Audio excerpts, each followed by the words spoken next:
சென்னை மாநகராட்சியில வெயில் கொளுத்துது. சென்னை மாநகராட்சியில சில பிரச்சனை, நாய்க்கடி சம்பவம் இதெல்லாம் வந்து ஒரு சமூக பிரச்சனையா மக்கள் மத்தியில் ஒரு அச்சம் ஏற்படக்கூடிய சூழலாம் மாறுது.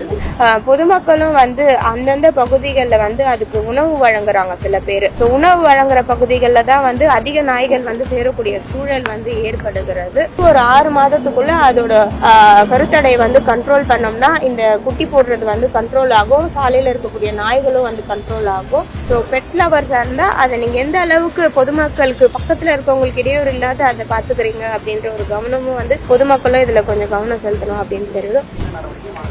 பெருநகர சென்னை மாநகராட்சியில தான் சமீப காலத்துல தான் நம்ம வந்து கணக்கீடு எடுத்தோம். கிட்டத்தட்ட 1,80,000 தெருவில் இருக்கக்கூடிய தெருநாய்க்கள் இருக்கிறதா வந்து கண்டறியப்பட்டிருக்கிறது.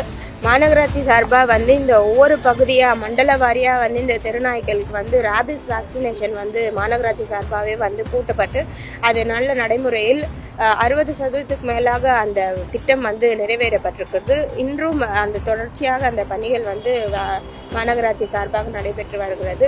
இது மட்டும் இல்லாத கடந்த மாதத்தில் தான் வந்து மாநகராட்சி சார்பாக சாலையில் இருக்கக்கூடிய ஒவ்வொரு நாய்களுக்குமே வந்து சிப் பொருத்தப்படும் அப்படின்றத தெரிவித்திருந்தோம். அந்த சிப்பு மூலயமா அந்த நாய்கள் வந்து வேக்சின் போட்டிருக்கா, இல்லை வந்து அதுக்கு ஏதாவது நோய் இருக்கா, இல்லை அது வந்து வெறி இருக்கா அப்படின்றத வந்து கண்டறியும் வகையில் வந்து இந்த சிப் பொருத்தப்பட்டு அந்த பணிகளும் வந்து மாநகராட்சி சார்பாக நடைபெற்று வருகிறது.